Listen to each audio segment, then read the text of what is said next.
Muchas gracias, Santi. Creo que esto es más común de lo que uno cree. Sí. Ser hipocondríaco, ser hipocondríaca. ¿Qué es esto de que te comenten de una enfermedad y ya automáticamente uno empieza a sentir síntomas, ¿no? ¿Es más común? Lo hablamos con Vanessa Elías, psicóloga. ¿Cómo estás, Vane?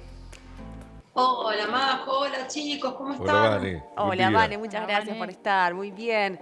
¿Puede ser que sea más común de lo que uno cree? ¿Ser hipocondríaco, Sí, hipocondríaca? re común. Te diría que además en el último tiempo es un padecimiento que creció muchísimo, porque como es una patología que está muy asociada a la ansiedad y Claro. te diría que, bueno, desde antes de la pandemia, pero con la pandemia los trastornos de ansiedad se potenciaron un montón porque tuvimos que empezar a negociar con muchas cosas que antes por ahí, con la vorágine del día a día, bueno, se filtraban, ¿viste? Pero a partir del encierro de la pandemia, los miedos, además se presenta también la enfermedad como amenazante. Sí. Entonces, eso empieza a gestar, como yo diría, hasta una nueva ola de hipocondría que mucha gente está padeciendo y que es muy importante empezar a tramitar, a ver que hay un montón de recursos para poder ordenar este padecimiento, porque la verdad es que las personas que están padeciendo hipocondría la pasan súper mal. Claro. Vane, indudablemente, me parece que lo hemos detectado en nosotros mismos, en nuestros cercanos, que la pandemia nos hizo prestarle muchísima más atención a cada síntoma, a nuestro cuerpo, a nuestro sueño y demás, sin ninguna duda. Ahora, ¿es sinónimo inmediato esto de me cuentan detalles o conozco detalles de una enfermedad y empiezo a sentir síntomas de esa enfermedad? ¿Es traducible directamente en ser hipocondríaco o hipocondríaca? No, a ver, para poder pensar en la hipocondría y tenemos que pensar que puede ser o un síntoma, una característica de alguna otra patología, Ajá. ¿sí? O puede ser un trastorno en sí mismo. Entonces, yo siempre digo, siempre que me invitan y charlamos, digo lo mismo, que es muy importante hacer una consulta a una profesional, un profesional, para poder saber realmente frente a qué estamos. Ahora bien, la característica fundamental de la hipocondría es que se manifiesta como un gran miedo o ansiedad a padecer una enfermedad grave. Ajá. ¿Y qué pasa? La persona interpreta subjetivamente uno o más síntomas que pueden estar asociados a esa enfermedad. Por ejemplo, les voy a dar un ejemplo cotidiano, ¿no? Que nos podemos encontrar. Sí. Por ejemplo, se me acelera el corazón, me falta el aire, me estoy infartando, tengo problemas cardíacos, ¿no? Entonces digo, ¿qué suele pasar? Esto es algo bastante común, que últimamente también escuchamos mucho, después podemos tocar en otro momento, que son los ataques de pánico, ¿sí? Que para mí es como la manifestación más visible en los últimos años de lo que puede llegar a ser un trastorno hipocondríaco. No necesariamente una persona que padece ataques de pánico es hipocondríaca, pero sí puede ser uno de los modos en los que se manifiesta, ¿sí? Ok. A ver, la hipocondría va a cambiar de enfermedad, ¿sí? Va a padecer muchas enfermedades, va a tener el miedo a sufrir de muchas enfermedades. Y lo importante es que la persona va al médico porque tiene un par de síntomas, entonces, por ejemplo, va a la guardia, le dicen, no tenés nada, esto es emocional, bueno, Sí. se vuelve a la casa, empieza a googlear una herramienta que nos juega muy en contra hoy por hoy, es Internet para las personas que por ahí padecen ansiedad, miedo, ahí nomás googlean. Internet tiene una cantidad de información entre la cual hay datos que son fehacientes y ciertos, pero hay un montón que no. Entonces empezamos a buscar. Y entonces decís, no, porque puede ser que tenga un problema grave en el corazón y no haya salido en el estudio que me hicieron en la guardia. Lo más probable es que yo entonces esté en riesgo vital. Bueno, yo voy al médico. El médico me hace un montón de estudios en función de estos síntomas que yo traigo y se descarta que tenga una enfermedad orgánica, ¿sí? Una causa orgánica. Entonces, eso me genera un alivio, pero es momentáneo. esto es lo fundamental, esto es lo que les quería transmitir para la gente que escucha, porque digo, cuando el alivio es momentáneo, pero regresa rápidamente, ya sea sobre la misma patología, o sea, sobre la misma idea de enfermedad o sobre otra, sí. Entonces ahí es cuando estamos frente a una posible hipocondría y hay que poder empezar a tramitar los recursos terapéuticos o farmacológicos. Generalmente se integran, ¿no? Se trabaja con ambas terapias para tratar de que la persona pueda manejar esta ansiedad y este miedo y que efectivamente no se manifieste en el cuerpo, porque como bien sabemos hay muchas enfermedades que son psicosomáticas. Esto quiere decir que... Sí. El origen de esto, ¿tiene que ver con el miedo a la muerte? Esto de ir de alguna forma pivoteando, que tengo miedo a esto, una vez que lo saco, alguien me cuenta algo y me vuelve.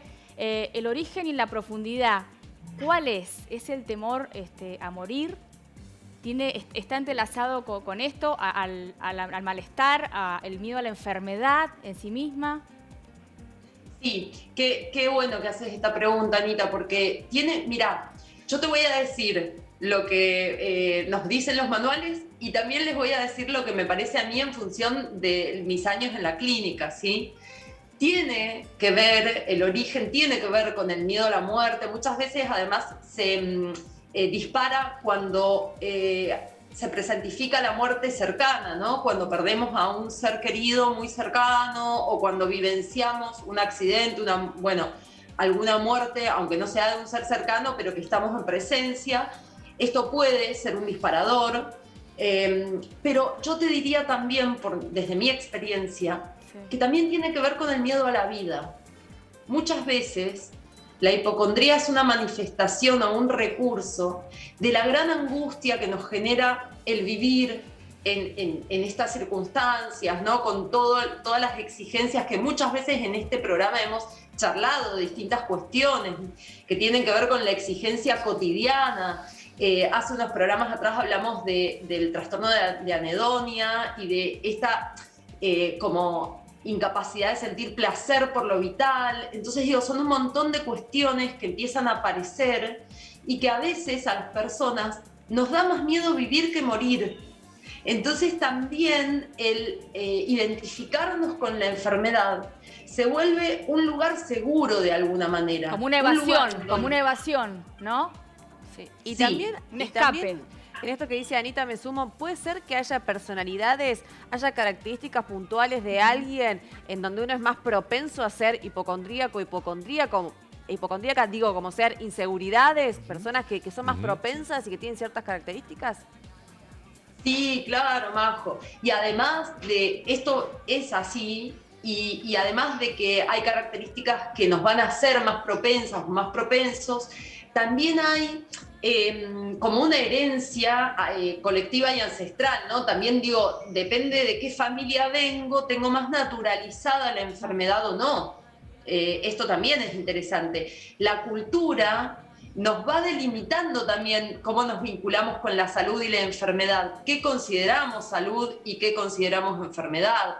Y desde ahí entonces vamos construyendo identidades y lugares en donde podemos sentirnos, parece irónico, porque yo digo, nos sentimos más a gusto, aunque sufrimos, ¿sí? O sea, no estoy bajo ningún punto de vista desentendiendo el padecimiento. Vane, tengo una consulta. Vos sabés que para mí es normal por ahí llegar a unos círculos, por ahí de personas mayores en las que solo hablan de enfermedades. Sí, claro. ¿no? Sí. Que solo hablan de remedios, solo hablan de médicos. Y también noto como algunos otros puntos, bueno, el hecho de a lo mejor no hacer deporte, de no tener actividades al aire libre, o de no tener alguna meta importante. Digo, estas son condiciones que hacen que se exacerbe el problema de la hipocondría. Sin lugar a dudas. Y mirá qué bueno lo que nombras, porque es un muy buen ejemplo para la gente que nos mira. Este tema de la tercera edad. ¿Por qué pasa tanto en la tercera edad que pareciera que solo hablan de la muerte y de enfermedad? Porque culturalmente en los últimos años, te diría que a través del último siglo, fue cambiando el lugar simbólico que ocupaba la gente mayor. Anteriormente era un lugar de sabiduría, de respeto, se iba a consultar a las personas de la tercera edad, ¿sí? Y a partir del correr de los años se fue desestimando eso. Es como que ahora se pondera la juventud eterna y se desestima la sabiduría en función de la edad, la transmisión, los cuerpos, la imagen. Digo, hay todo un rechazo a la vejez. Y entonces, claro, muchas personas se encuentran muy en soledad en la tercera edad, muy desestimadas, nadie las escucha, ¿no?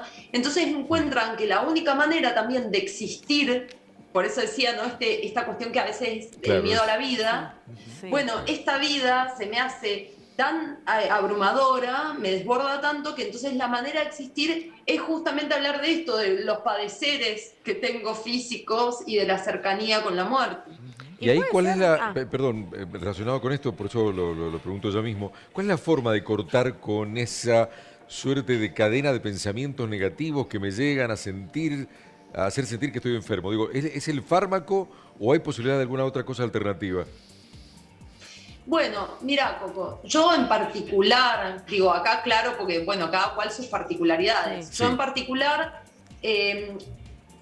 pienso siempre el fármaco como la última de las posibilidades. Creo que siempre tenemos otros recursos que por ahí son más amorosos y que nos permiten hacer un aprendizaje para poder modificar hábitos que van a perdurar más en el tiempo. Porque digo, el fármaco es como un acompañamiento terapéutico, pero no es la solución, ¿sí? No me va a cambiar la forma de pensar o de relacionarme con el mundo, sino que va a actuar sobre el síntoma. Entonces, si yo hago un tratamiento meramente farmacológico, quizás merme un poco la ansiedad, merme un poco el miedo, pero eventualmente va a volver, porque lo que yo tengo que hacer es poder vincularme con mi propia persona y con el afuera desde otro lugar. Entonces, para eso tengo que poder elaborar recursos y herramientas.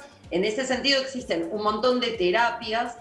Dentro de la psicología hay muchas escuelas, entonces hay un montón de terapias que trabajan de distinta manera y que a cada cual le servirá lo propio, en donde elaboramos hábitos diferentes, en donde intervenimos la estructura del pensamiento para poder modificarla y de alguna manera reconciliarme con esos miedos tan arraigados y empezar también como a desdramatizarlos. Lo digo desde un lugar de mucho respeto, uso esta palabra porque en general tendemos a un dramatismo que está como socialmente instaurado.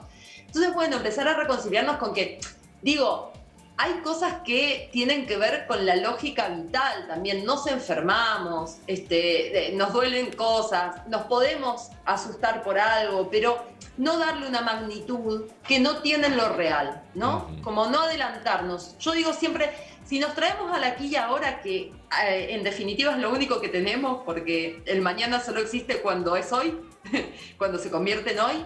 Si nos traemos al aquí y ahora, es más fácil manejar estas cosas, ¿no? Porque también tiene que ver con esa tendencia a imaginarnos, no sé, en 6 meses me voy a morir, ¿no? Ok.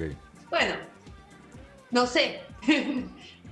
Gracias, Vane, muchísimas gracias por esta nota. De verdad, te mandamos un beso enorme y siempre, siempre es muy importante hablar con vos. Gracias. Gracias, Vane. Muchas gracias a ustedes, que estén muy bien. Nos vemos. Chao, chao. Gracias.